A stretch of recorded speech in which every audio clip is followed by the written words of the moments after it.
So I'm trying to get her used to the U-Haul trucks and noises that they make, so that way she knows what they sound like,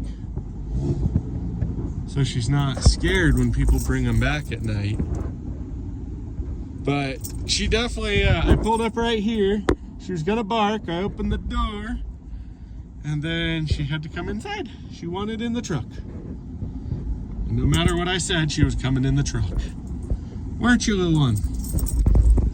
Now she's just moving all over the big truck.